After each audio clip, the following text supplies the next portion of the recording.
So your dad was in the CIA, right? Yes. A society where a man will not be controlled by a female's feelings. It's a society that'll be successful. Let's take it back to Ukraine, Russia. Who are these people who decide they can start World War III? The West is ruined by men who will sit there and allow their female to control them. China is, we do what's best for China. We don't do what's best for you. Do you have any regrets about the way that you closed the gap? No. Jay-Z sold drugs. All the rappers sing about selling drugs and killing people. What did I do? What's your opinion on Agenda 2030? Well, yeah.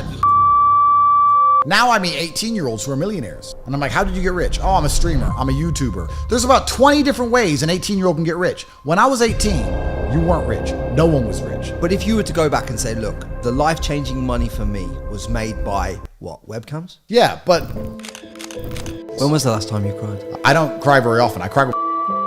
AI, within 50 years, is going to be at a level where it can destroy humanity. When a man like that steps into your life and is in your life for 20, 30 years, they have a profound effect on you as a man. My trainer's probably the most important man who's alive, breathing in my life today.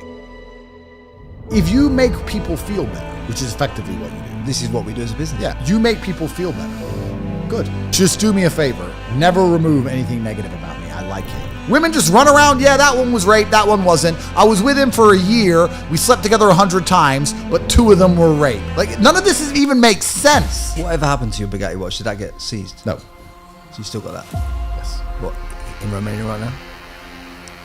No comment.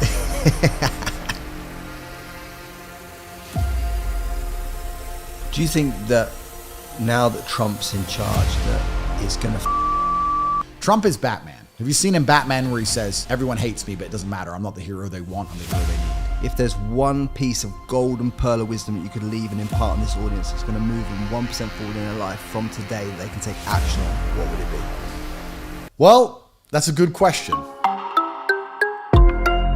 There's a few stories about female prison guards that I've heard that may or should be told on this podcast. I can't tell on this podcast, friend. I have to escape the Romanian judicial system, and then that's actually... I will give you an insight. That is actually Tristan's story. Are you saying that female prison guards in Romanian prisons are not professionals? I'm saying that you have to talk to Tristan about whatever he was... Is Tristan saying that female prison guards... No, they're professional. They're very professional. Yeah, okay. Hyper-professional. Hyper-professional. So they like to carry themselves well. Supposedly, that's what I heard. Supposedly. Were you two in the cell together eventually? Yeah. At the first, we weren't, but then we made a whole bunch of happy memories. And truthfully, the hardest times in life are the best times of life. I don't know how else to put it in a way that people understand. Whenever anyone complains about the bad things that happen to them, I think they have the complete wrong mental model. So where are you at with the case right now? Because I've been reading tweets from you lately. Yeah, that say you're at a pivotal point. Like, what pivotal point is this? The Romanian judicial system is interesting. I can't pretend to understand it even after all this time. But we recently just got a very big ruling where the judge ruled that 80% of the evidence against us is illegal evidence. It was illegally obtained, which means it was illegal. They illegally spied on us. They didn't have warrants. They didn't have authorizations. They falsified translations. They lied. The default just lied. The whole police setup was corrupt. So that all that evidence has been thrown out. So as it currently stands, in the very simple form, is that they had a file, side 1, side 2, a bunch of evidence in the middle. The file still exists, but 80% of the evidence in the middle has been thrown out.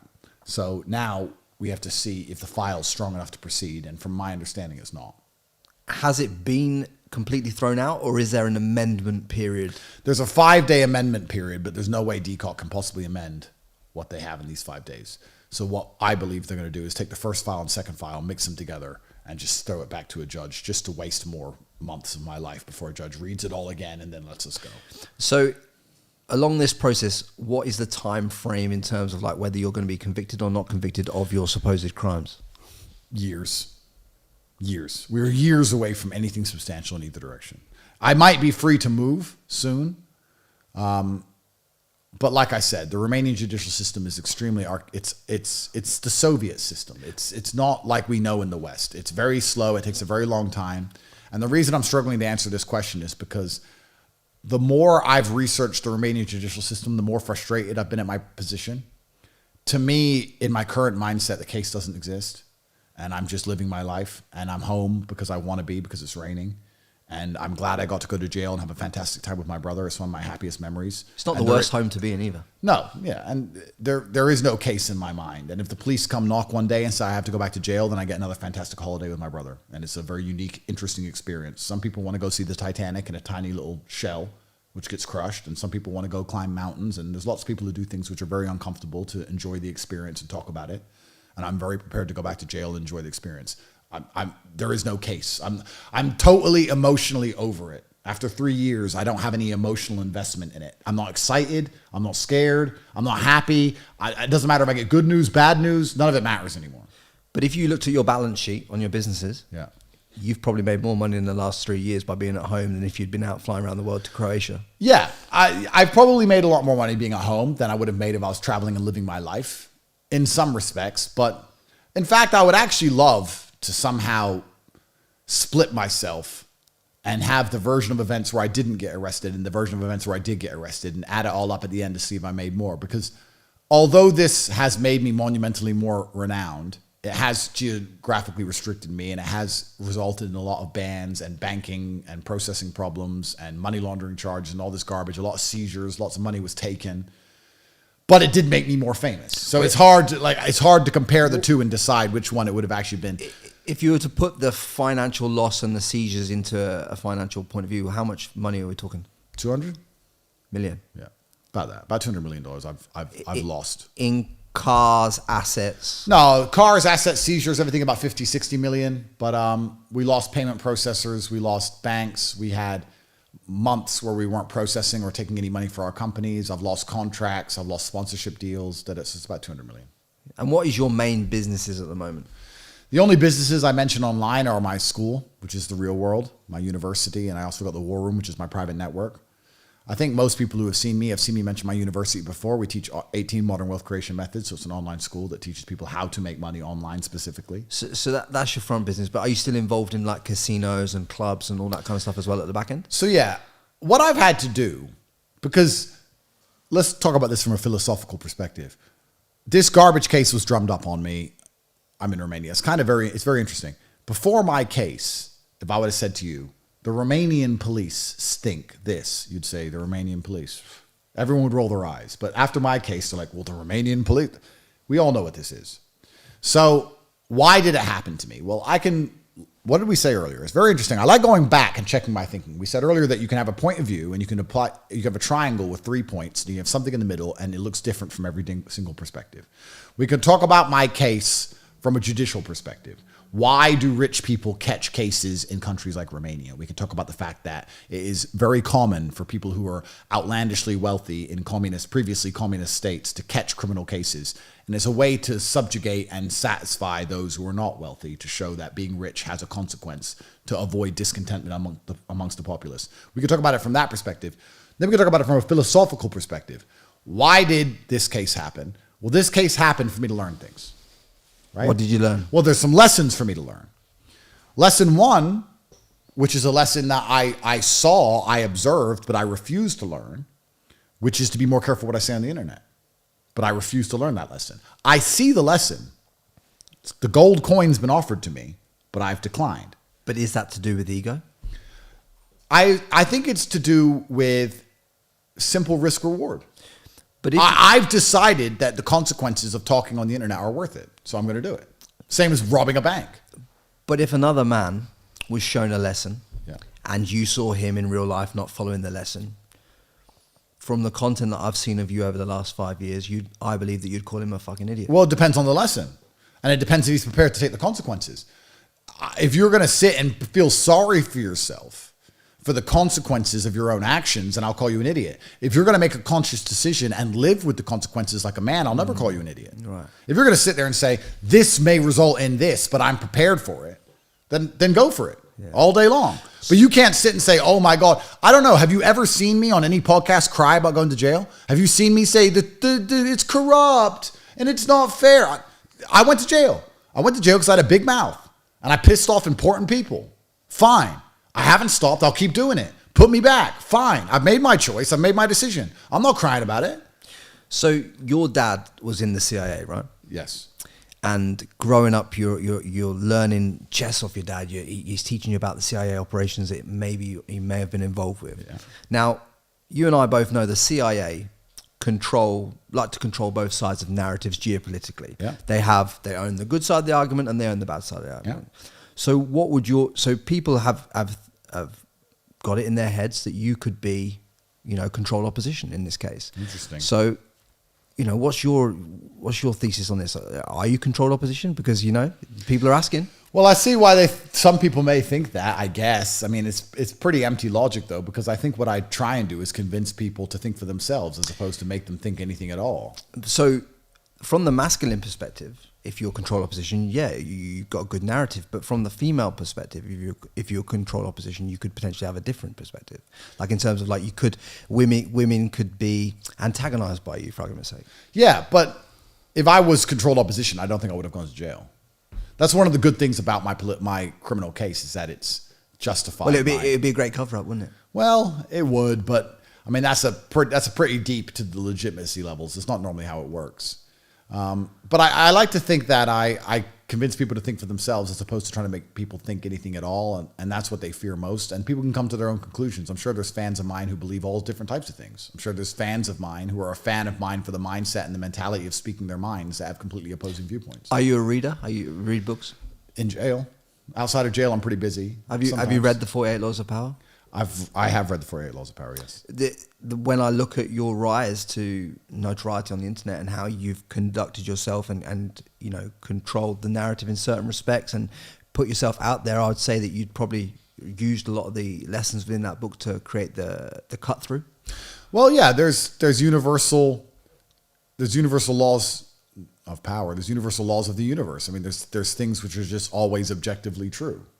And even if you don't read that book, if you look at the most powerful people in the world or people who conduct themselves in a professional manner, they're going to be adhering to a lot of the laws and rules inside that book. There's some things that just are the way they are. Well, one of the things that I believe that you did, which was great for in terms of cut through, was you picked an enemy, right? You picked an enemy, aka did the enemy pick me?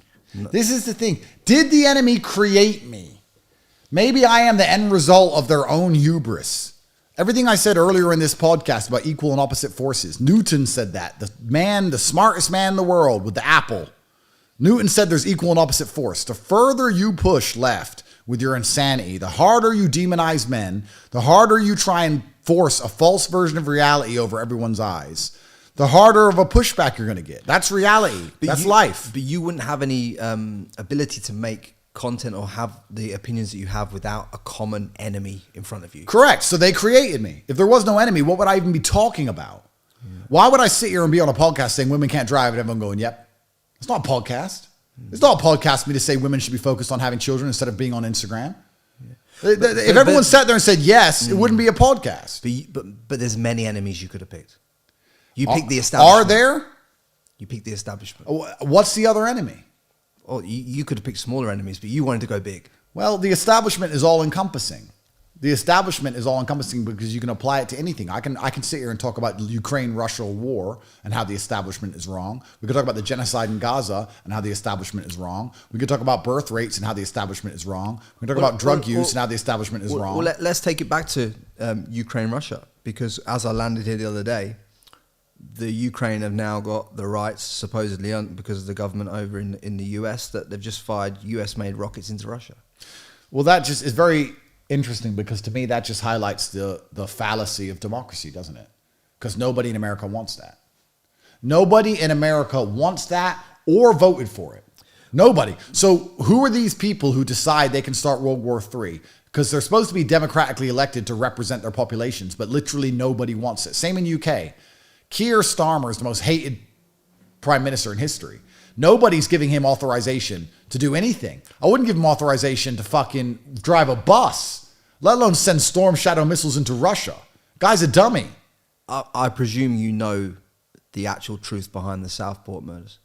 Well, supposedly he was the lawyer, no? So the Rwandan warlord whose son went into that school or that narrative and shot or stabbed or whatever he did murdered those people, the thesis is, cannot confirm or deny this, but the thesis is that he represented the dad and allowed him to seek asylum in the UK. That's right. Keir Starmer helped the father of the Southport killer who murdered 3 little girls stay in the UK. Why do we allow immigrants to stay in the UK at all? What's the typical excuse used by the people who advocate for their own population replacement? Do you know what it is? Go ahead. It's because we don't have enough people to do the job, so we don't have enough population. Yeah. So, because we're from, like you being from Luton and me being from Peterborough, that is a breadbasket of the UK in terms of agriculturally, and we've both seen growing up that lots of Eastern Europeans came there to work the fields, to pick the vegetables, because the European, like the English men, wouldn't do that job. No, it's not because they wouldn't do that job. It's because Europeans, Westerners, native peoples are cucked by their females and don't have children. That's the bottom line that no one wants to say and is afraid to say. How are you tying that to that exactly? It's very easy. If every British family had 10 children, there would be children who would go and do the jobs, like there used to be. My mom is one of 7. My father is one of 9. Only 2 generations ago, every Irish family had 10, 12, 11 kids. If people still had large families, people would do jobs at all levels of the economic ladder. Now they have 1 or 2 kids, and it doesn't work anymore. It's broken down. So the population replacement, the murder of 3 little girls, the loss of culture, the danger you see in society, the sad feeling you see to understand your country isn't yours anymore, is all tied back to one en masse. It's en masse, but it's tied back to female feelings, crybaby feelings. Oh, no, I only want 1 kid. We let women cuck. It's kind of interesting. The Western man has allowed females to cuck them into self-destruction. You're watching your society wash away in real time because women tell you what to do. And other societies don't have women telling them what to do. And that's why they have population increases. In the Western world, we've allowed women to come along and decide that Birkin bag and Instagram likes is more important than kids. And as you take that one individual mindset, exceptions don't disprove the rule. If you extrapolate it out across 80% of the female population, wasting her most fertile years going to parties and dancing and jumping up and down in Mykonos, sleeping with the bartender for no reason, taking birth control, when you do all of that, it ends up in the death of a society, in the death of a culture, which is now forced to import people who don't look the same, think the same, act the same, speak the same language, to watch itself self-immolate. So it's very interesting. We're now talking about something which we can tie all the way back to the thing we were just discussing earlier, which is a man standing there, allowing his female to control him with her feelings. That mindset extrapolated out towards society equals decimation. A society where a man will not be controlled by a female's feelings is a society that will be successful. A society where a man allows a female's feelings to control him results in societal decimation. Well, the only control that a woman has over a man is sexually and lustfully. That's it. Well, yeah, she can restrict sex and she can cry and nag. That's her control. Those are her control mechanisms. If you're the kind of man who falls for those control mechanisms, you're the kind of man who's ruined the West. Literally. The West is ruined by men who will sit there and allow their female to control them. I just told you how. Rwandans, Zimbabwe, fuck knows where, who cares? Aliens, Mars, it doesn't matter. People are coming to the UK and replacing the native population because the native man is scared of his wife. That's the bottom line. You're scared of your wife. You're scared to have as many kids as you need to have. You're scared to say something racist or homophobic or unapologetic. You're scared to say she can't even drive. You're scared to tell your woman she can't drive. You think the people coming into your country are scared of chicks? You're gonna lose. It's a battle. The red ants have come. The black ants are going to die. It's the squirrels. There was a red one and there was a gray one. I can't remember which one was which, but some of them got their ass whooped. I remember seeing it in the news. That's the bottom line. The people coming to your country ain't scared of girls. You are. You're scared of your wife. And then what they do is, because men don't want to admit they're cowards, they try and wrap it up in virtue. I'm not scared of my wife. I just respect her. And me and my wife were best friends. She tells you what to do, G. Shut up. You're a pussy. She tells you what to do, and when you extrapolate that out across your society's on fire. And then you start talking about immigration levels. Oh, maybe we need to vote in someone who'll stop the immigration. It's too late. You're getting outbred within your own country, 20-1. You're getting outbred. This is coming from a brown person. I'm mixed race. I'm sitting here telling you that the brothers are having children. And the white people aren't. You're getting outbred at simple fucking math. White people are going to be gone from the UK in 150 years because they were sitting there listening to women tell them what to do. And how does a woman tell you what to do? She doesn't force you. She restricts sex or she cries. So now we can go down, and it's actually very interesting because once again, you have the triangle. You have the worldview in the middle, and you have the three perspectives. The woman is in the middle of the triangle, crying her eyes out because she doesn't want to listen to her man. She doesn't want to have more children. You can look at that from her perspective. Being pregnant's hard. Being a baby factory isn't interesting. She has hobbies. She has things she wants to do. She already has kids. She wants to focus on them. Completely valid perspective. The man's perspective. Well, he respects his wife. He wants to make sure his wife is happy. He doesn't want more children, but he doesn't want to do it at the expense of his wife's happiness. He wants to, come to a compromise. That's the man's perspective. But then you have the societal perspective. And the societal perspective is we need children to pay taxes to support this whole Social Security pension scam. And we need slaves to do slave labor and low-cost labor who are going to work for minimum wage. And if you ain't going to do it, then someone else is. And we're going to bring them here to do it. And society is going to collapse as a result. And we don't give a shit. So then you have to sit and ask yourself, if you had to choose one perspective, well, what would you choose? It depends if you're a woman, a man, or the society, right? It's kind of interesting. This is where you have collectivism against individualism. Certain countries are collectivist. China's collectivist. China is we do what's best for China. We don't do what's best for you. We don't do what's best for me. We don't do what's best for man or woman. We do what's best for China. That is one mindset. In the West, we have a different mindset. We're individualist, which is fantastic for entrepreneurship. It's fantastic to make people think outside the box and want to launch rockets into space and all these amazing things. But it's hard when you have to come along and try and tell people. You can't tell British women, have kids now. You can in China. You can literally say, get pregnant. Now, you could try and incentivize them. You could try and convince them. But you'd have to do that through culture, tax breaks, etc. What's really interesting is that the British state isn't even doing that. The British state isn't even trying to convince them. It's just decided to open up the border to fuck knows who.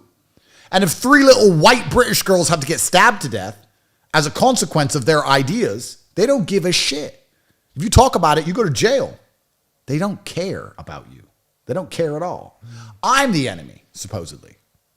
But all these things tie in together. It's actually very, very interesting when you observe them from above and see how everything's tied together. There would be no need for immigration at all. You could have completely closed borders if women didn't want Birkin bags and instead wanted families at 17, 18.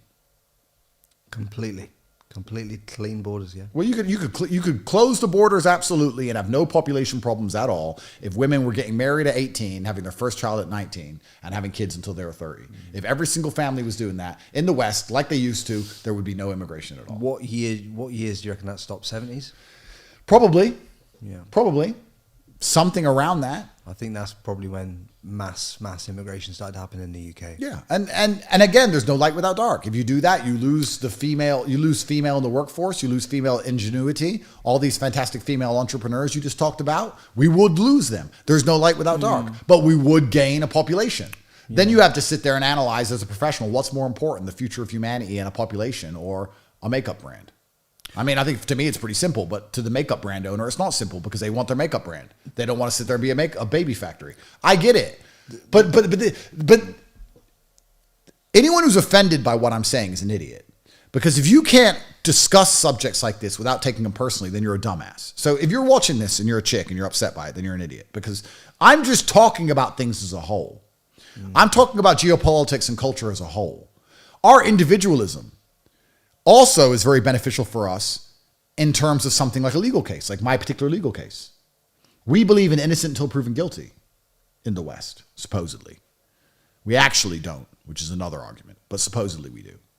We believe in, did the individual do it? We believe in, is this person going to jail? In China, they don't believe that.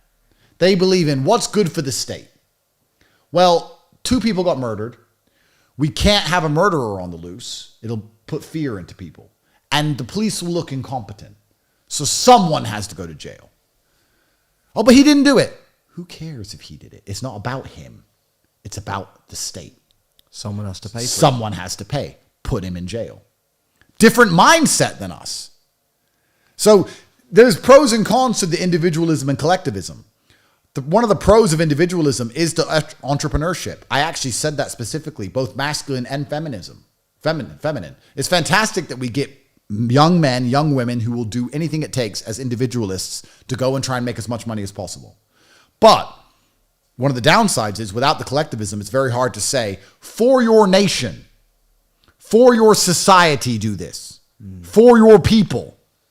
It's very hard. If I were to get 100 white families in a room and say, for your people, have kids, they'd all be like, I don't know him. Fuck him. No, I don't want kids. No, I want Birkin. They just don't care. It's individualistic mindset. What do you think about the future of America now? Trump, Elon, Vivek, all these people are coming in. Well, he saved America. The American experiment was over, and now it's been reignited. If Kamala won, America was done. Quick one for you guys. If you're loving this conversation and you're getting immense value, consider hitting that subscribe button and turn the notification bells on, as it lets us know that we're creating the right content for you at the right time. And when I say done, I don't mean like it would have been a unfortunate political reality. I mean, it would have literally been done. The dollar would have collapsed. World War III would have begun. It would have ended. America was teetering on the end of its lifespan anyway. Empires don't last that long. It's been around for about 250 years. That's usually how long an empire lasts in the modern age. So it was coming to the end. They've got some extremely exceptional people who are extremely motivated to make radical change. I like to believe they can save America and retain its hegemony. And if they can get to space first, which it looks like they can with Elon's help, if they can get AI under control before the Chinese can, which it looks like they can once again with Elon's help, Elon's extremely important. If they can do those things, they can cement American hegemony into the coming century. So I really think that America's been saved. I look forward to perhaps even living there and moving there. But do you think that Elon's got his best intentions at heart? Because at the end of the day, this is the man that's talking about putting chips in people's heads. Well, yeah, there's no light without dark. So there is a dark essence to him. 100. Well, of course there is. Of course there is. So what is that in your opinion? Well, yeah, I mean, you can look at Elon from your perspective, and you can say he's an evil person who's trying to make cyborgs control us all, or you can say he's a person who's trying to advance technology and help people who can't walk again. Which one do you believe he is? Well, I don't have to believe he's either one, because you would have a belief. No, but I like Elon, so I believe he's intelligent enough to understand that if the technology can be invented, it will be invented. So good or bad actually has nothing to do with it. If the technology can be invented, it will be. The clouds are here, it's going to rain. You can say whether that rain is good or bad. You can sit around and talk about how the rain is necessary for the plants to grow, or how the rain's going to get you wet and you're getting pneumonia and die. You can decide if the rain's good or bad. That doesn't stop the rain coming. So his argument is pretty simply that if we don't make the technology, someone else will. And I actually believe I have better intentions, or America as an entity has better intentions than if the Chinese get to the technology before we do, because it's coming either way. So I don't think good and bad actually has anything to do with it. Every single thing that's invented could have been used for good and could have been used for bad. A car is used for good and bad. A gun is used for good and bad. A fork is used for good and bad. There's nothing that's ever been invented that wasn't used for both good and bad. Is it a scary future that we can imagine with AI and chips in our brains? Absolutely. But isn't it even scarier that the man that controls the AI, that controls the chips, that controls the car, that's collecting all the data, that's controlling the robots, that's putting the chip in your head and firing the satellites up that are doming over you, isn't it the man's the same guy that controls all of that? Isn't that dangerous? Is it dangerous that a man has that much power?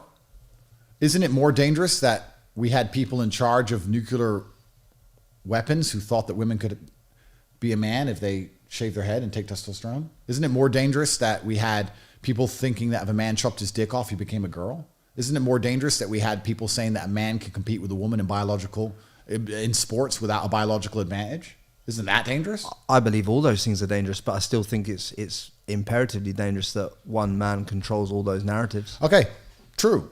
You're right. That gives him a lot of power. So then let's analyze this. It gives him almost unchecked, unprecedented power. You're right. So he's monopolized power because he's monopolized very important industries, which are going to be innovative and control the future and control different planets, perhaps. But how do you fix that? I mean, we can try and break up his monopoly, but if he's the only one with the expertise, then the technology simply doesn't get invented at all by the West. There's a technology wall around China. So I would argue, we talk about things like Neuralink. China probably has it too. It's just not on videos and no one talks about it. There's a technology wall. Truthfully, it's a technology race between the Chinese and the West. That's what's happening. But you've always said that you're a man of God, right? Correct. And in the Bible and in the Quran, it talks about, you know, people in sheep's clothing coming into this world, looking like a saint, but not being that way. I don't think he's a saint. I don't think he's a saint. What I'm saying is, if we prevent Elon from having a monopoly over industries that he's the most competent in, that he's the only person who can advance us as quickly as he's advancing us in, if we slow him down via regulation or we slow him down out of fear, it does not stop these things being made. Instead, they're going to be made by a different culture that we don't understand behind a technology wall, who might weaponize these things against us. AI, within 50 years, is going to be at a level where it can destroy humanity one way or another. Do we want Elon to make it, or do we want the Chinese to make it? It's getting made. My argument would be, if I had to flip a coin, I would choose somebody who believes in Western ideals above somebody who has no interest in me or doesn't think like me or doesn't understand me when I talk. I think either of those parties having that monopoly of control is a dangerous... Oh, no. There's no doubt about that. The thing is, how do you stop it? Well, it's an arms race. Yeah, it's an arms race. It's an arms race. Yeah. Like, nuclear weapons have been invented, so you can't make the other person uninvent them. All you can do is invent nuclear weapons back. How many years are we away, do you think, from, you know, every household having a robot in their house doing their daily tasks and all this kind of stuff, and people not being required for the manual jobs? Because I see with Amazon, they've got more robots now than people. Yeah, the scary thing about that is that people are going to have to find work to do, because if you don't find work to do, you end up dead. Which is what these things that in the last few years, these population control mechanisms have been put in place for, right? Well, absolutely. They're trying to replace the workforce so they don't need the common man anymore. And once they don't need the common man, they become a useless eater. Yeah. And if you're a useless eater, if you're a person who needs to eat food, breathe oxygen, live somewhere, and you have a point of view, and you have an opinion, and you complain about the life you're living, and the government doesn't need you, you die. What's your opinion on Agenda 2030? I've only read part of it. And I'll be honest with you, the first half I read seemed pretty sensible to me. It didn't even seem that crazy. No, that's Project 2025 I'm confusing it with, I think. Yeah, Agenda 2030 is all about, you know... Oh, population reduction? Population reduction, eating insects, all this kind of narrative. Well, yeah, that's exactly where we're headed. 15-minute cities. Of course. Once the Matrix doesn't... Think of how badly the system treats the average man. And the system needs the average man. Think of the fact that they inflate your currency, you can't afford a good lifestyle, you can't afford to buy a home, your woman doesn't respect you, your society isn't safe, there's drugs everywhere, you're not allowed an opinion online or you're going to go to jail, your government effectively hates you and ignores everything you say, you have no democratic choice. Think how much the system hates the average man that it needs. Imagine how the system will treat the average man that it doesn't need. Imagine how much worse it's going to get. They're going to lock you in your house, you're going to have your daily allocation of bugs to eat, and if you complain or misbehave, you get shot in the head. Useless eaters in every single society across human time end up dead. If you're not useful to the system or part of the system, you're going to die. So the scary thing about the AI replacement of jobs is not that we're going to have all these jobless people, because all these jobless people have to get culled. They have to go. You have two choices. In fact, you have three choices in game theory. You either try and outcompete the machines, which is impossible. You pretend the machines are not going to replace you, which is a fallacy, or you learn to work with the machines so that you're useful to the Matrix. That's why I teach inside of my campus, inside of my school, The Real World. I teach AI. The reason we have the biggest AI campus online in any educational platform in the world is because I tell people you can't outperform machines, so get machines to work for you or learn how the machines work. That's the only way you're going to make money into the future. Last night, I did a stream where I was streaming, spending money on Solana coins, on Photon, messing around. I spent $1 million gambling on crypto coins. That's the world we live in now. The most engineering, most intelligent, most intellectual, most insightful members of the Western youth have no interest in building a real business and building a factory or going out there and becoming an engineer. They're just gambling on frog memes on the internet and stealing millions of dollars from people who don't understand how to adjust their slippage on Photon. That's the world now. Capitalism's effectively broken, and they're going to replace humans with machines to fix this. The problem is you're going to become a useless eater, and then you're going to go to the government and say, I have no purpose to serve you. Please give me a good life. You already have a purpose to serve. You are serving a purpose currently, which is paying tax and being a nurse, and they still won't give you a good life. Imagine how much worse it's going to get. Scary thing about AI is the people who are going to be in charge of the AI, which are the governments, and governments don't give a fuck about you. The system is evil. The only way you can get around it is to, one, be filthy rich and have capital like I do, because then you can own assets and buy influence. And two, learn how the AI machines work like I do. I have a school specifically teaching it. But when I say to people, you can join the real world at realworld.com and learn how AI machines work for $49, they still won't join. They'll just sit there and wait to die. So then you go down the Darwinism path. If I'm telling you that you cannot replace or outcompete AI, that AI is coming to crush you, that I will teach you how to prevent that happening for less than the cost of a Pret, less than the cost of a lunch, and you still don't take action and you still don't join, isn't that Darwinism? Isn't that what I said at the beginning of this podcast? The universe gives everybody exactly what they deserve? Aren't the people who end up replaced by machines eating the bugs the people who deserve it because they simply didn't try when they had a chance? And the people who understood what was coming and saw the horde, the AI machines, the Terminators, and felt the appropriate fear, took action? Do you believe, though, that we're shown everything ahead of time in the movies that we're shown, right? You've seen that thesis, right? I've never seen that thesis, no. Well, there was a movie I watched once called In Time. I remember watching it when I was younger, right? And it's all about how these people have these like AI time things in their wrist, and and they get turned off if they don't compete for the amount of time, and they can't. Do you know what I'm saying? There's more people with more time, and that's kind of I don't see it actually physically in this real world right now, but I see it playing out on a longer time frame. Yeah. Like in terms of like iRobot as well, another one. Everything that Elon's building, it's all played out in iRobot. Well, 100%. Isn't it? So it's like even when I looked at the last Tesla share meeting when they were talking about the car and the robots walking around. That was all just like watching iRobot again. Yep. So in order to get you to buy in, they have to, for karmic debt, they have to show you ahead of time what's happening. Yep. Right. And then you have to accept that that's happening in order for them to be free of karmic retribution on what they're putting into this world. Right. That's true. So what have you seen that you've seen in this world that we're talking about right now that is coming down the track that you're seeing that's going to be here in the next 5 years that you've seen ahead of time that we're being complicit in? Well, I think we're complicit in everything.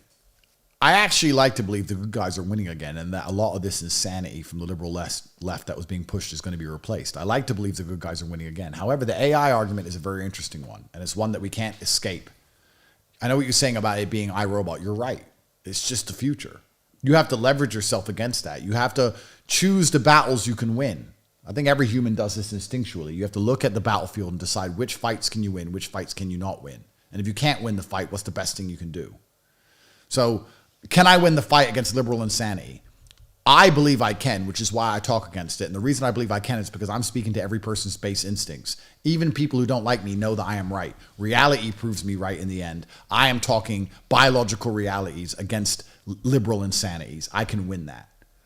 Can I outcompete AI and convince people not to use machines? No. So the only thing I can do is then learn how to use AI to benefit me also. That's the game. You have two choices when you look at a chessboard. You either change the rules of the game, like I tried to do when I'm competing against liberal insanity, or I accept the rules of the game, like I do with the AI argument, and say, what is the best move I can make within the confines? So if AI is coming for us, which it is, if AI is the future, which it is, if people will become useless eaters and be put into camps and be assassinated, which they will be, what is the best move I can possibly make within those confines, within that rule set? Well, I believe the best thing I can do is remain important, learn how to use AI, and become financially wealthy. So that's what I'm going to do. I really talk from a position of knowledge when I say that the wealthy banking industries and the wealthy banking cartels and families that own the world hate the average man. And I'll tell you why. Because I sit here right now as someone who came from a Luton council estate who's only been rich for 10 years, and I hate the average man. If you're the kind of person who's exceptionally hard on themselves and never misses an opportunity, it's very hard to feel sorry for people who miss every opportunity they're given. Over time, eventually, you're like, you were told, and you had chances, and you didn't act. And those people you don't feel sorry for. I'm talking about someone who's only been rich for 10 years. They're going to go, oh, it'll be fine. And they're going to lose their job in 3 years to AI. And they're going to be like, oh, what happened to me? I'm so unfortunate. You're not unfortunate. You were told. You were warned. You didn't take action. You refused to act. That's how I think. Imagine how a banking dynasty views the average man. They've been born into wealth. They've been wealthy since the 1700s. They've never even seen the average man. Imagine how little care they have for you. That's why they inflate your currency and leave you to live amongst poverty and drugs. That's why they don't give a fuck about you. Because truthfully, when you're at a high enough echelon, you're living in a reality that's so devoid. My echelon is based on competence, and it's based on being so brutally hard on myself that I can't have sympathy for people who are not hard on themselves. I believe that they have the lives they deserve because they haven't been prepared to suffer like I've suffered. If I was as lazy and incompetent as these people, I'd be like them. If someone said to me back when I was broke, you can learn how to make money online for $49 a month, I would have jumped at the chance. That's why I'm rich, because I'm that guy who takes every chance, who can't sit still when he's offered a chance. I must take it. These people, they're not triers. But what chance was offered to you? Well, this is exactly it. I didn't even have chances that good. I wish I did. I wish I had a billionaire sitting on the internet explaining to me how the world worked and telling me I'll teach you how to make money for $49. I would have done anything for that. But I've never had that chance. I had to work them all out myself, take huge monumental risk, do the nearly impossible to escape. It's easier now. I'm answering your question because it's easier to get rich now than it's ever been. But when did you first come across that webcam business which allowed you to make your initial money? Well, that's the thing that's so interesting, because back then the idea of making money on the internet was alien to most of humanity. Now everyone understands you can make money online. And I've talked about the webcam company at length, and the reason I'm not avoiding talking about it, I'll talk about it, no problem. But back then, the chances and choices for making money online were so few and far between. Now I meet 18-year-olds who are millionaires. And I'm like, how did you get rich? Oh, I'm a streamer. I'm a YouTuber. I made money on crypto. I have a drop shipping website. There's about 20 different ways an 18-year-old can get rich. When I was 18, you weren't rich. No one was rich. How can you be a rich 18-year-old self-made? You can't run a company. No one's going to respect you. You can't own a factory. You're 18. Everyone was broke. Now you have children rich. This podcast is sponsored by contentremoval.com.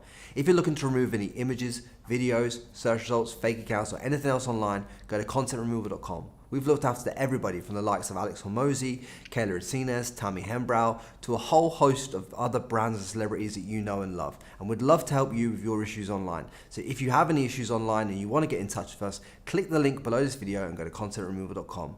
I have kids inside of my school, inside the real world, who are 16, who have 7 or 8 AI machines working for them, posting on Twitter all day, pretending to be a real person, selling products that they make money from. And when I sit here and say you can learn how to do that so you don't end up going broke, there's going to be people who don't join the school. This is my point about Darwinism. This is my point about how the universe gives everyone what they truly deserve. The kind of people who jump at chances are going to win. But we are running out of time. You have to get ahead of the AI machine before the curtain finally closes. We have 10 years until the schism is too large, until the line in the sand is drawn. And you're going to have the people who understand how to use the machines who are financially wealthy. And you're going to have the people who are broke who are going to stay broke forever. This social mobility we're currently experiencing is generational. It's once in a generation. 20 years ago, it was impossible for a broke person to get rich, almost. Nearly impossible. Now it's easy. And in 20 years again, it's going to be impossible again. So you'd say then that AI is a bigger opportunity than crypto right now?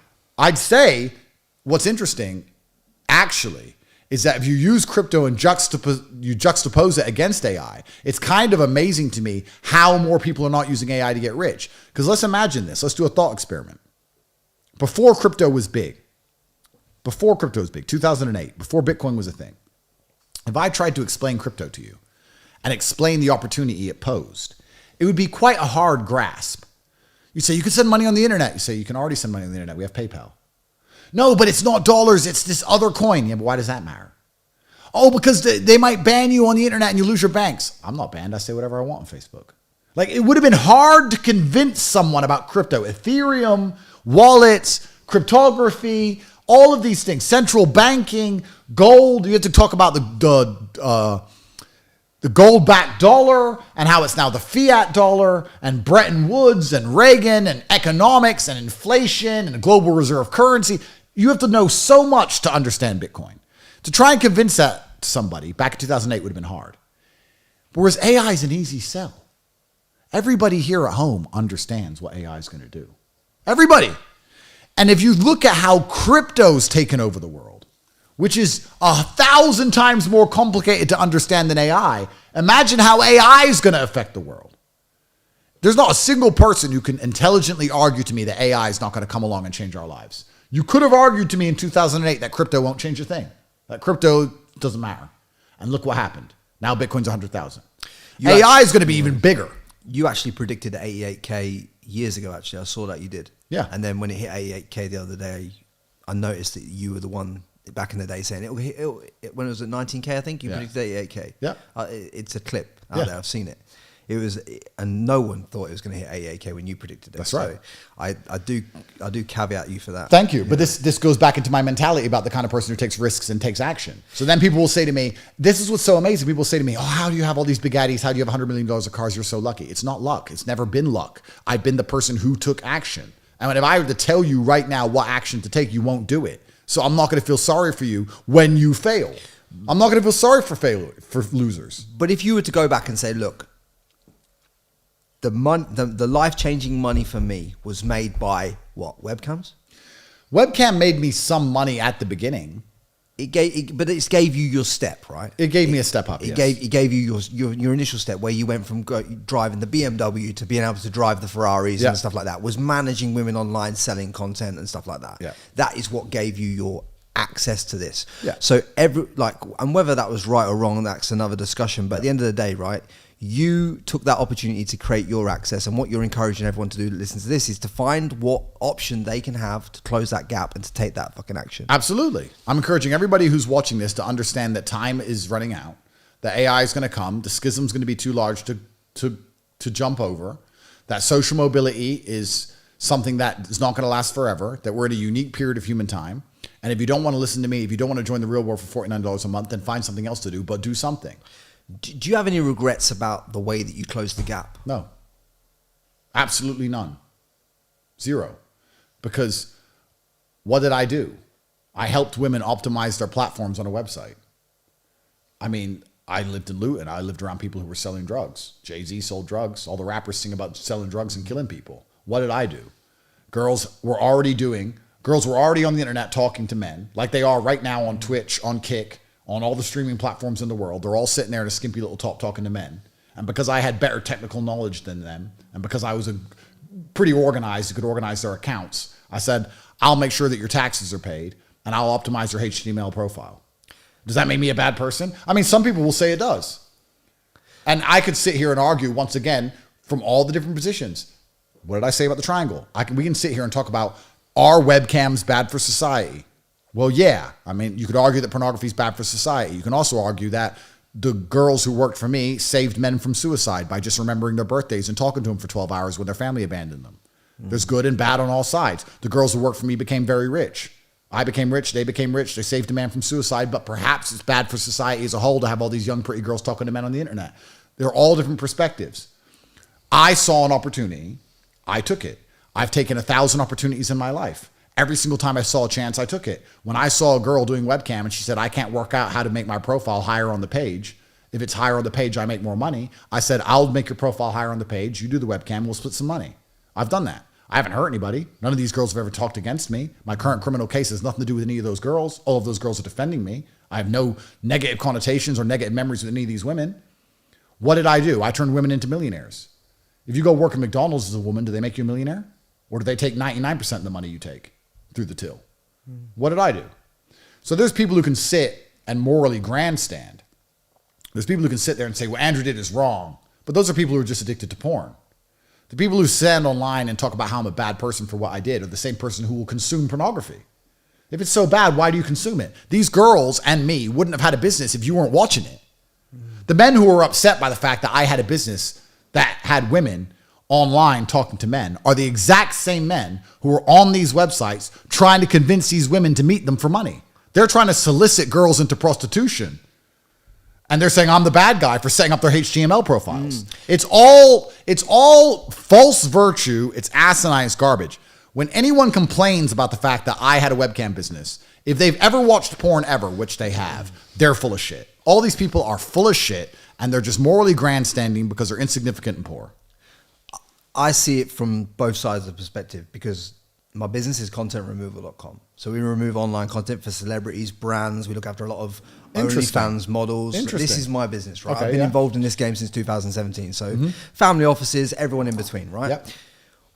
I've seen it from the point of view where XYZ girl puts content online, and I've physically spoken to hundreds of these girls that after putting content online for a long enough period of time, they become they're very lost within themselves. There's a lot of emotional. So they regret their decisions. They regret their decisions. They feel some of them can feel. Obviously, they put blame on the OnlyFans managers that drove them to it. So and ultimately they have to pay a lot of money to remove the content potentially. So what I'm saying is, I've seen it from your side of the narrative. You took the opportunity, but I've also seen it from these women are hurt, soulless, can't have relationships. Okay, well, one, I've never had that scenario. No woman who's ever worked for me has complained. But two, are you saying that women regret their decisions and blame somebody else? Because if that's what you're saying, that's extremely misogynistic. And a misogynistic person would say they do that with everything, not just a career choice. They do that with nearly every decision a female ever makes. She blames somebody else for, and then she doesn't want to take responsibility for. In fact, a misogynistic person would say that there's memes on the internet about women not taking accountability for their own decisions. If you're telling me that a woman started an OnlyFans, made enough money to buy a big fat BMW and a big house, made loads of money, got rich, spent the money, had a great time, and then as time went on, grew older and she couldn't sell anymore, and then got annoyed and then wanted it all to go away and then blamed somebody else for it, that's a very interesting conversation. But truthfully, we have to make a decision now as a society. And the decision is this.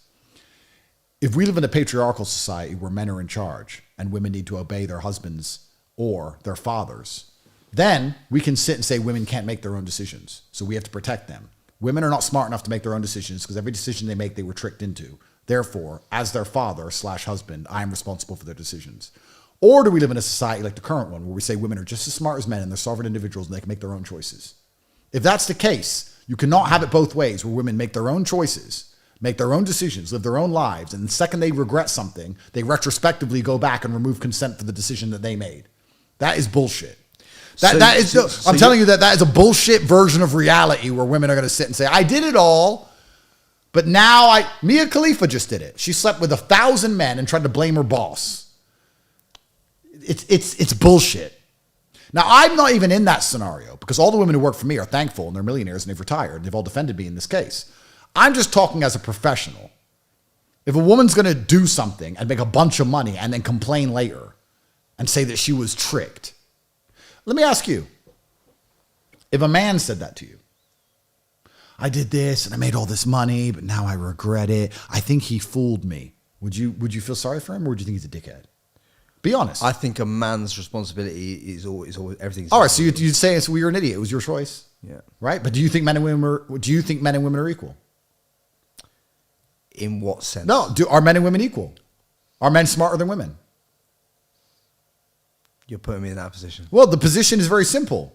You either believe men are better than women, and that's why you hold men more accountable, or you believe men and women are equal, and you hold women to the same accountability you hold men.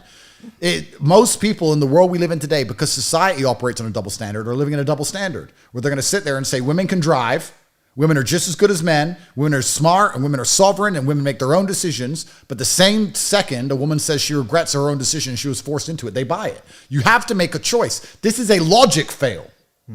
This is a logic fail. And I'm not talking about this because it's OnlyFans. I don't give a shit about OnlyFans. I'm just sitting here saying that if a woman makes a decision as an adult, it's her decision because I respect women. What I'm actually saying is I respect women enough to say that she made the choice. What you're trying to say is you can't have it both ways. So you can't say that you want to have the responsibility and want to have all this other stuff and want to have all these choices, but then not say that you're responsible for taking part in OnlyFans. Well, 100% you can't. You can't say, I want to make my own decisions. I want to make my own choices. I decide my body, my choice. I decide who I date. I decide if I have kids. I decide where I go. I decide my worldview. I decide everything. I'm as smart as man. In fact, I'm smarter than men. Men are stupid. Men are trash. We don't need men. Feminism, girl power. We can beat men up. We're stronger than men. Oh my God, a man told me to do something and I did it because he has magical powers over my brain and I'm an idiot. None of this makes even logical sense. But here's where we have to draw the line, right, Andrew? Because let's just say I've talked to 100 women on this topic. I've talked to a lot more, but let's just say it's 100. Yep. Let's just put it as 100.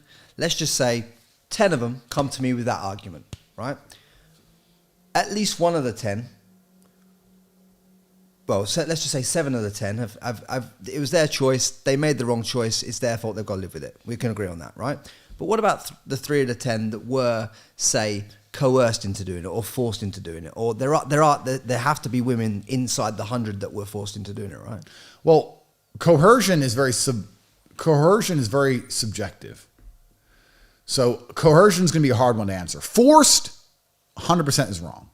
But forced is beaten up and put on a camera. So forced we can agree on. Any man who forces a woman is a bad man. What I'm saying is, out of the 100, let's just say the numbers are No, 100. I know what you're saying. What I'm saying is that when you use a word like coercion and you're asking me a question, for me to be a professional, we need to quantify coercion. That's what I'm saying. Is it coercion to say to a woman, you can make a whole bunch of money on OnlyFans. I'll make sure you make a whole bunch of money. I'll help you make a whole bunch of money. I know how to make you famous and rich. Is that coercion? But I'm not saying you specifically. I'm not talking about me. I'm talking about the narrative. I'm not talking about me. I'm not talking about me. I'm asking for you to quantify coercion. Coercion is them saying, hey, I was forced to do this against my will. Okay. Forced. All these words you're using are buzzwords that females use to remove accountability. I'm asking you to quantify them. How were they forced against their will? Were they beaten up? Was a gun to their head? I don't know. I Okay, don't press down that narrative. All right. Well, I assume a gun wasn't to their head because it's hard to do OnlyFans at knife point. So I assume that they were forced via coercion. I'm asking, what is coercion? Is coercion saying you'll get rich and famous, I'll help you? Is that coercion?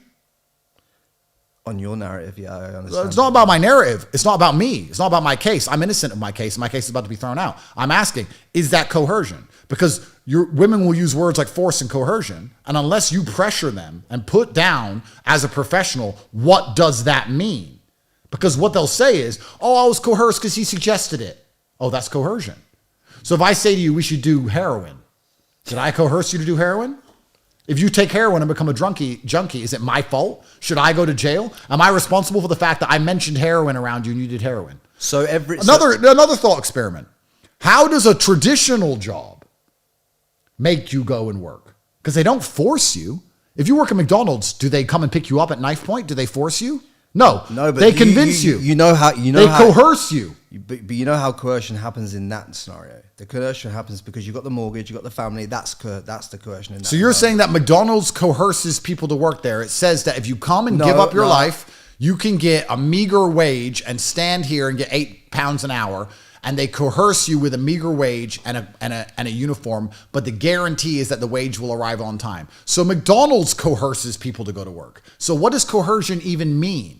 What I'm saying is that certain words, buzzwords, can be used and weaponized by females to destroy accountability. And as soon as you apply it to the sex industry, betas and white knights will jump to the defense because they don't want to think logically.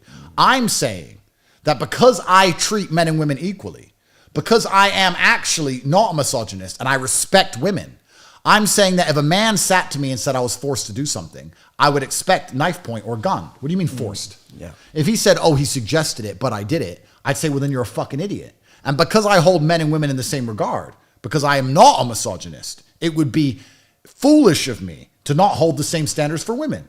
You're sitting there saying that women were forced and coerced. And I'm Potentially.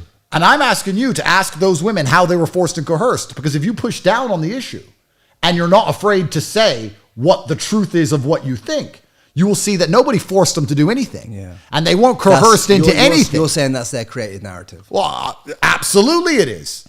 How do you force someone to make OnlyFans? How was Mia Khalifa forced? Is there no one that you know that's ever been forced in the sex industry to do the things that they've done? Well, I think the thing that's interesting is that you said that men are completely responsible for all the good and bad things that happen to them. But it seems like you don't believe the same for women, which makes you a misogynist. Do you look down? A misogynist in what respect? Do you look down on women? No. Okay, so they're responsible for everything good and bad that happens to them, no? Obviously they are. Oh, there you go. That's your answer. So I'm saying that if Mia Khalifa wants to go and sleep with 1,000 men, for her to blame her male boss or the porn producer or any man she can point her fingers at and say it's nothing to do with her when she was running around spreading her legs, I think it's bullshit. I personally think that's bullshit. So men and women then on this planet should both have full responsibility for any actions that they take. Well, here's the interesting conversation. Because the interesting conversation is for you to give responsibility over yourself to somebody else, you need to give them authority over you. I'm responsible for my children. And I'm responsible for their safety, which means I have authority over my children. I can tell my children what to do. I can tell my children to be quiet, shut up, don't put your finger in the plug socket, eat healthy, don't eat candy, because I am responsible for them. I can't be responsible for a child that doesn't listen. So as a woman, perhaps you can make a choice, or a man. You can decide that you don't want to be responsible for your own life, But to do that, you then have to hand your authority to someone else. Traditionally, before feminism, a woman would hand authority to her husband so she wasn't responsible for herself. If you're not going to hand authority to somebody, or you can't find somebody you trust enough to give authority to, then you can't hand a responsibility to anyone else. So what I'm saying is, if you're a woman and you don't want to be responsible for all your own choices, you need to hand authority to somebody you trust. You can't go through life and say, I'm autonomous. Nobody has authority over me. I don't listen to no man. And then blame men when something happens that you decided to do. But you got to understand, Andrew, as a business, when someone's coming to you as a client, it's not up to us to have the opinion on whether they're right or they're wrong. No, you take their money. We do business, we take their money and we remove content. That's what we do. That's fine. As a business, my personal opinion is like everyone's responsible for the actions that they take in the world. I understand. I understand that. But as a business, when they're telling their own narrative, we've just got to listen. I completely understand all of that. What I'm saying is, coerced is an overused and misunderstood word. Force is not even true. These are all subjective things that there's no true measurement of. Here's the thing that's so interesting. We can't measure everything. Coerced is almost immeasurable. I was coerced. Why? Well, he suggested it. Well, why did you listen to a suggestion? Well, I respected him and he paid the rent. So you had no choice. Well, I did have a choice. I could have left. Gone where? Where I had nowhere to go. Where's the line? It's all subjective. Where is the line? Well, this is it. It's different every fucking time. It's different in every single scenario. But if you had to put it, I can't. You can't just draw a line. But this is my exact point. My point is that as a society as a whole, we need to make a choice. Let's do this. Are women individualistic? Are women autonomous? Are women making their own decisions? Or are women listening to their fathers? Because if we choose fathers, all of these porn stars go away. If we choose individuals, then all of the coercion goes away. Let's make a choice and let's just end it. That's the bottom line. If we're going to live in between the two parallels, if we're going to have red and green on top of each other, we're going to have nothing but a mess and court cases. That's why women now accuse men of rape. Women find a famous man, they have sex with him, they then want money, he doesn't give them money, so they retrospectively remove consent and say, I was raped. Why were you raped? Well, I was drunk. Yeah, but you said yes. Yeah, but I was drunk. So everything is yes and no on top of each other. It's like Schrodinger's cat, and they can choose the yes or choose the no depending what mood they're in. If you're going to allow objective reality between a positive and a negative to be deduced by female emotions, you're going to live in chaos. That's what we live in. Women just run around, yeah, that one was raped, that one wasn't. I was with him for a year, we slept together 100 times, but 2 of them were rape. Like, none of this even makes sense. And nobody's sitting here saying this is illogical. We're all going, oh, okay, let's go to court. How much money is wasted on court cases? This is crazy. Women are either equal to men in all regards and make their own decisions, or they're not and they should listen to their fathers.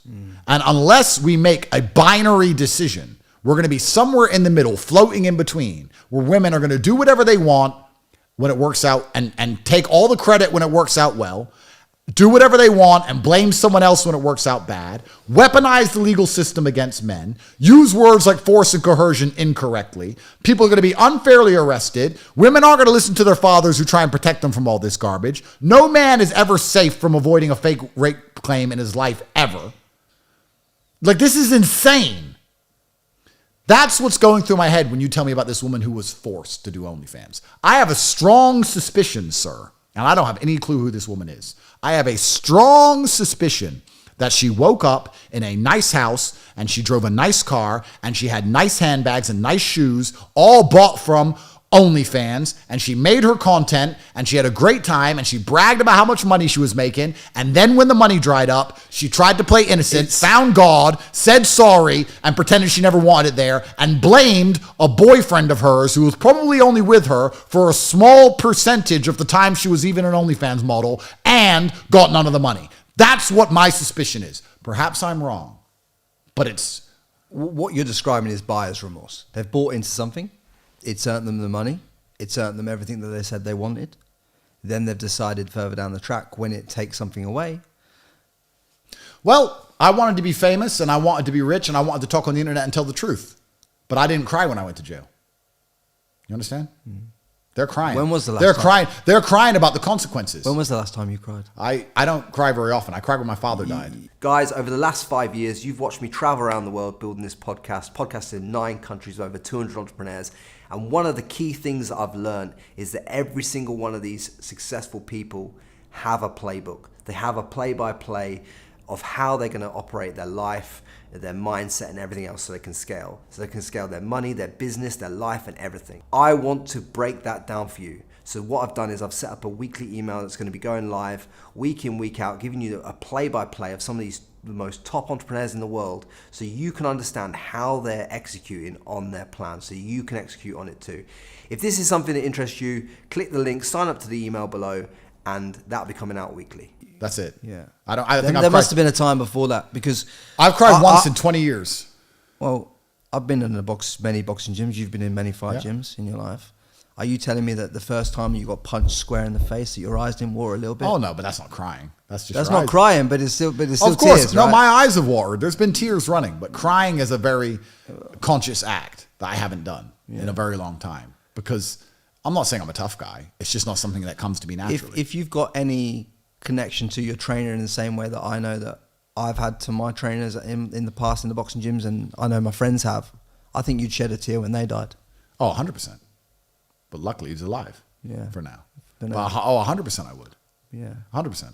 But how much does he mean to you as a man? Because obviously, as a boxing trainer or a kickboxing trainer, when a man like that steps into your life and is in your life for 20, 30 years, they have a profound effect on you as a man.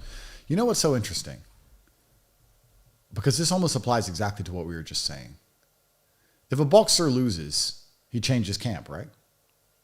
He changes trainer sometimes.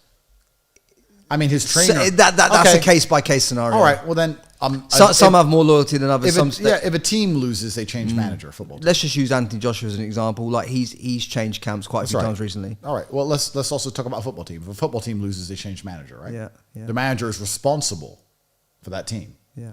So he has authority over them. Doesn't he tell them what to do? Tells them what time to train, what time to be there. Tells them what to do. He trains them. It's all responsibility and authority. It's all responsibility and authority. I became good under my trainer's tutelage by listening to him, and he was responsible for my career and responsible for my performance in the ring. I was responsible too, but he had a huge degree of responsibility because I gave him absolute accountability because I did everything I was told. That's a basic dynamic of humanity. When you find somebody you respect, you hand authority over to them so they have responsibility over the outcome. That's a basic dynamic that used to apply between men and women that doesn't apply anymore. But yeah, absolutely. Well, my trainer is probably one of the most important, probably the most important man who's alive, breathing in my life today. Probably the number one most important outside of my brother. Because he lives out here with you, don't he? He's back and forth. He's going everywhere, and God willing, he'll live forever. He's strong enough. Yeah. But yeah, I mean, he taught me everything I needed to know, and I was just very good at listening. I just complied. Yeah, that's how I got good. I think one of the things you mentioned there is like you outsource the decision making to your trainer. But one of the things that boxing or kickboxing teaches you is that yes, you outsource that to the trainer, but ultimately, if you lose in a ring or you get your ass kicked, that is your responsibility. Yeah. So there's outsourcing. This is where it can get a little bit misconstrued with the other topics that we're talking about. Because like, well, on one topic you outsource responsibility, but then when you lose in life, you have to take responsibility for that. Yeah. Well, also taking responsibility, especially as a man or as a person, allows you to be competitive. I think this is where, I don't want to talk too much about the male-female dynamic, but women don't go through the world thinking I need to be competitive. They go through the world saying I want to be happy, which is different. Does happiness exist to you? I don't think it's important. I am already happy, and I'm happy all the time, even when bad things happen. I'm always a happy person. I don't operate in the happy, sad paradigm. So to me, I'm always happy because I don't measure it.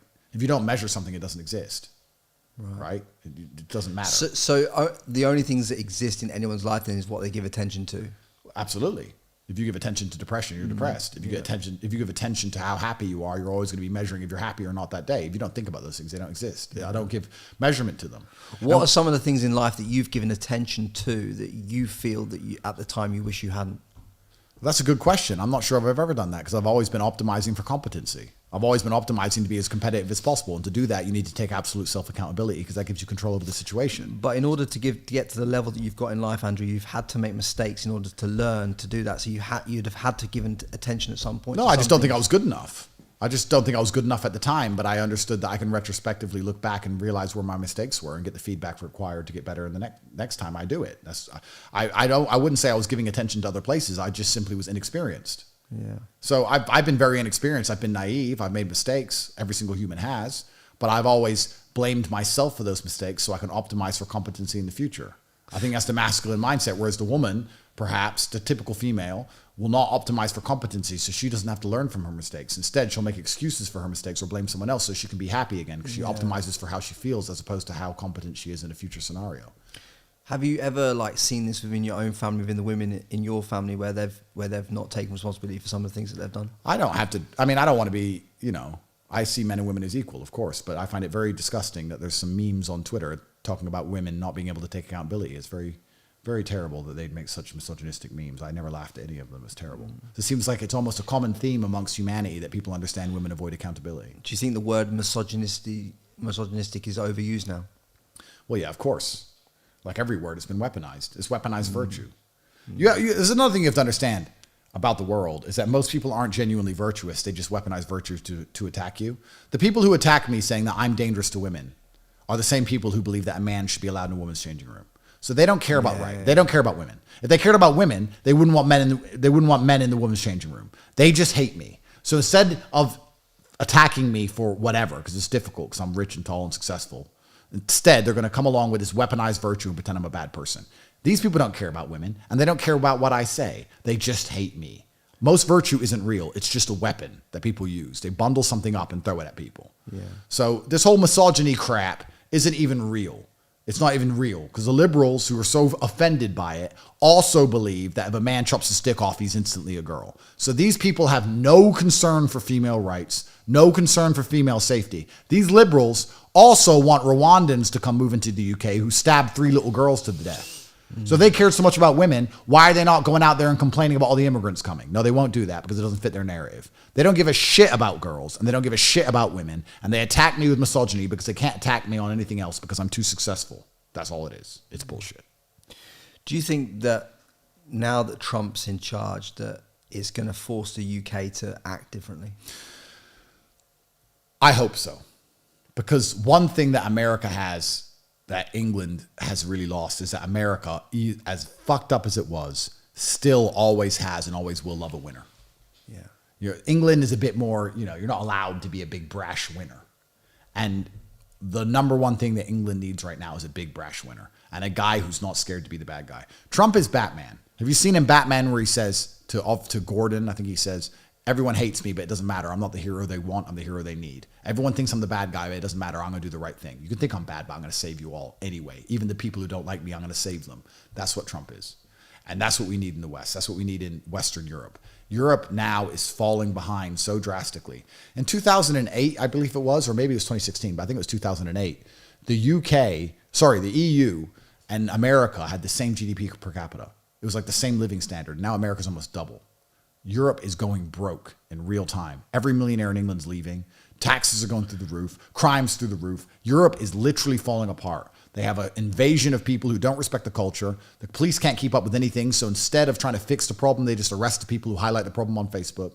All of it is insane. Europe is falling apart. And I'm hoping Trump can reignite a masculine culture because that's what it really needs. You need a masculine culture in Europe to no longer accept this bullshit from our leaders who aren't democratically elected, who are more interested in going to war with Russia in the name of Ukraine than they are saving their own people. We need people to stand up and protect their society and protect the people they care about and avoid all this garbage that's going on. And that comes from a not only patriotic, but also paternal position. We need men to be men again. And Trump, even though he's the leader of another country, can inspire men to be men. And that might be enough to save the UK. Well, even some of the things that he's brought in straight away is like, he's saying about, bringing Christianity and the Bibles back into schools so that they've got some morals in there. He's talking about, protecting the borders, deporting people that are there illegally, everything that the UK should potentially do as well. No, of course, but the UK is just weak, and the current leader of the UK is obviously a loser. I'm going to catch a case in the UK for saying this, but he's a fuck up. Nobody likes him, and he's two-tiered, and he hates his native people and hates the native populations and treats them differently than he does the immigrants. No matter where anyone is in the world right now, where would you be telling everybody to look in terms of if they have the ability to move locations right now to increase their money making abilities, their life, everything else? Yeah, it's a boring answer, but it's simple. There's only one possible choice, which is the Middle East. I think the Middle East is going to be in charge of now that America's back, things have changed. Before Trump won, I would say the Middle East owns the next 50 years before China. Now America's back. Perhaps things will be different. And the money-making potential in America is nearly unmatched. It's unprecedented. So it's either America or it's Dubai. America, because it's such a large economy and there's so much money and there's so much wealth there, you can sell trash in America. You can't sell trash in Europe. You can invent bullshit in America. You can invent a cup that has 2 handles, and you can put it on the news. You put it on the TV. Buy the 2-handled cup for $9.99. And then people get rich off nothing. Watch Dragon's Den. And then watch Shark Tank. Watch the American version. You'll be amazed the fucking trash Americans buy. So America allows you to get rich like that. But the Middle East is unparalleled for safety and the fact there's 0% tax. I mean, the fact you can walk around safely at night, wear $1 million watch, have no problems, no struggle, and never pay taxes is pretty hard to beat for a Western nation. Whatever happened to your Bugatti watch? Did that get seized? No. So you still got that? Yes. What, in Romania right now? No comment. No, I like that watch. I hope that one didn't get The taken. day I'm back in the Bugatti, I'll be wearing it. Yeah. You're savouring that day, yeah? Getting there, little by little. So how many years off do you reckon it is? Like really? Like if you're gonna submise. I think within 4 or 5 months I'll be traveling, but I think the case will continue, but I'll be allowed to travel, but I think the case will be running for another 2 or 3 years. So what will be the requirements then of you then? So that you're saying that you get released from house arrest and you'll be able to travel around the world and you just have to come back at certain points in time? Yeah, I'll be on bail. I'll have to probably come back once a week or something. I'll have to fly back every week. It'd be an inconvenience, but doable. Yeah, and when that time comes, how are you going to live abroad for 3 months a year? Or? I really don't have many plans. I'm not sure. I'm going to take it as it comes and see and decide when it comes around. I'm not really sure yet. I'm enjoying each day as they appear. I'm glad to be breathing, and I don't really have any grand plans. After 3 years, you'd think I'd plan all this in my head with what I really want to do. Not really. I have lots of work to do between now and then. It comes when it comes, and I have lots to do every day. I have training to do. I have work to do, and I'm just going to focus on the things I can get done. What are some of the things you've learned around people in your life when it comes to this time that you've experienced? I mean, you must have cut some people out of your life and seen some things in life that showed you the other side of people that you didn't like. I don't think I learned anything new. I think it confirms things you already know about people. Is that people are the majority of people in your life are self-interested, which is fine. That's not a bad thing, by the way. Is that inherently all people? Well, life is a value exchange. This idea that you should love people unconditionally or care about people unconditionally is a fallacy. You'll see people talk about this all the time. I'd love you if you were broke. No, you wouldn't. Your woman will say to you, I'd love you if you were broke. It's comfortable to believe she would. If you became broke and it was no fault of your own and you were trying to get rich again, then of course she'd stay by you. But if you lost all your money and refused to work and you gambled it all away and became a drug addict and sat on the couch and got fat, she'd leave you. Because her love for you is conditional. And it's based on the fact that you can provide and protect her. Everything in life is conditional. When you go to jail or go through a bad circumstance, perhaps you can't give people what you were previously giving. And everything is a value exchange. So what you really learn about people is who you have tolerance and leeway with, who will remember the value you previously gave them long enough for you to then restore the value you're giving again. It's like a power outage before the power comes back on. Some people have shorter fuses than others. Some girls will stop talking to you after a week of jail. Some will wait 5 years. But eventually it's the same. Everything in life is a value exchange. So you have to understand that, especially as a man, because if you're a big man in people's lives, you're giving more than receiving. You give things. Important big men give things to all the people around them much more than they receive from anybody. So I think that's what you learn. But I already knew all of this. There's a lot of people who believe that love and friendship and all these things are unconditional, but that's bullshit. And it's always been bullshit. They're all conditional. Life is conditional. Breathing is conditional. Like everything is conditional. Like living is conditional. Your heart beating is conditional. If you don't eat food, your heart stops beating. There's conditions to everything. Women will say, would you love me no matter what? And the answer to that is no. If you stabbed my dog and set my mom on fire and chopped one of your tits off and then tried to kill me in the middle of the night, I wouldn't love you. No. You like mean that. you mean to tell me that someone could stab G out there? Nah, he's built different. Nah, he's built different. Yeah, but it's an example. So all this unconditional mindset isn't real. Everything in life is conditional. When you go to jail, the conditions change. And you have to see who's going to stick around for the conditions or who believe the conditions will go back. Maybe some girls don't believe you'll ever get out. It's all conditional. That's how life works. I wasn't personally offended by anyone I lost. I may have been surprised by a few, but I'm not offended by these things. I understand how the world functions. I've heard through the grapevine, through Yusuf actually, that you and Tristan are buying some new Jaguars. Oh, bro. Go woke, go broke. I don't know. It's really amazing to me. I don't know who incentivizes these companies. I can guess. We can guess it's Global Homo behind the big banks. I don't know if Jaguar had to do this to get a financial payout. I don't know who came along with the money and made them do this, but it's not to sell cars. This is, once again, like the Netflix show. The Netflix show is not constructed to entertain you. It's constructed to psyop you. This advertisement was not constructed to sell cars. It was constructed to psyop you. And what they're trying to do is make everything ugly beautiful. They're trying to invert reality. That objective beauty has to be ignored. In a beauty pageant, the big-titted, blue-eyed, beautiful blonde is ugly, and some random short, previously man midget who chopped his dick off has to be the pretty one and the most beautiful woman. It's all just attacking objective reality so that your senses are under so much constant bombardment that you can't decide what's true and what's false anymore. If you don't know what a man and a woman is, you don't know what up and down is, you don't know what left and right is, of course you can't tell what's a lie on the news. You haven't got a fucking clue because your mind is under assault. This Jaguar advert is a mind assault. It has nothing to do with selling cars. It's hiring some gay guy they were forced to hire by some big bank who bailed them out of their bankruptcy so they can sit there and psyop you and attack your mentality with this constant bullshit. It's not even funny. It's not entertaining. It's not artistic. There's nothing good about it. It's just literally dog shit. And it's done purposefully. That's my opinion on the Jaguar advert. In case I was because I wasn't clear enough. In case you weren't clear. Yeah. Let's go back to this content removal conversation because I want to hear how you approach this. Right, you own contentremoval.com at this point, right? Sure. Woman comes to you. You're at this point selling her content removal for her thing. She tells you that she's coerced. How do you approach that sales conversation to close that deal? Oh, that sounds terrible. Yeah, this happens quite often, but don't worry, we can clean it up. Pay here. Perfect. That's exactly what I do. That's what we do. Yeah. That's your job. I mean, that's the business. Yeah, that's the business. You can't. I wouldn't be like, listen, bitch, you weren't coerced into nothing. Leave the video up. I mean, no, I get it. I get it. Sometimes it doesn't pay to have deep opinions like we were talking about, is what I'm saying. Well, yeah, it depends on the scenario, of course. I mean, I get it. Because you speak often about being a professional, and I have to be a professional in those scenarios. That's right. It's the triangle, and it's the triangle. I have to understand what narrative and what position I have to play at that point. Bro, I absolutely understand it. I absolutely understand. That's the way the world works. Yeah. So you understand why we can't. Listen, let me give you another narrative.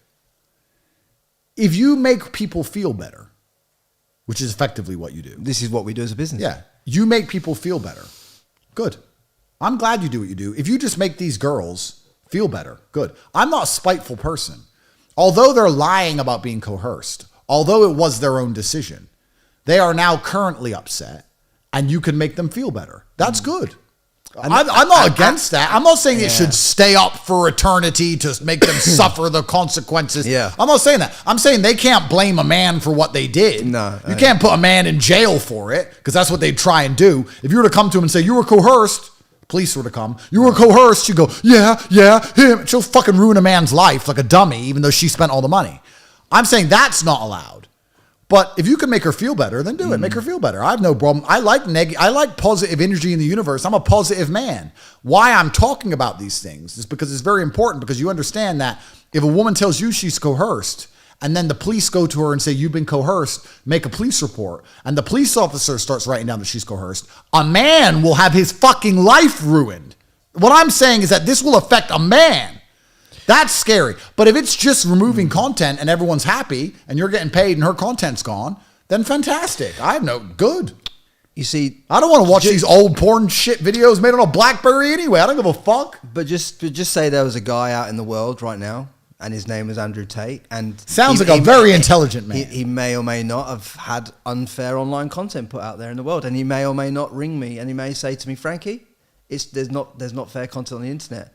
Yeah. What, you know, it's not for me at that point to say to that man. Absolutely, it's not. You know, absolutely, it's not. It's your fault. You're the. Absolutely, it's not. You don't want to hear that. That's not. No, that's not your job. It's not your business model. I was only highlighting it because I was highlighting how dangerous it is for a society to have the mentality where accountability and responsibility are not linked. No. I was not talking about it from your business perspective. Yeah. From your business perspective, you should agree with everything and just take the money. I agree. I understand how you were talking about it. I just wanted the audience to understand how us as a business and my opinion in that specific narrative can't change on that call. Just do me a favor. Never remove anything negative about me. I like it. Leave it all up. Yeah. Leave every single thing, every bad thing I've ever said, all the people who hate me, leave it all, please. I know you got these magical internet powers, but I want you to leave all my shit up there because I love it. I think I enjoy it.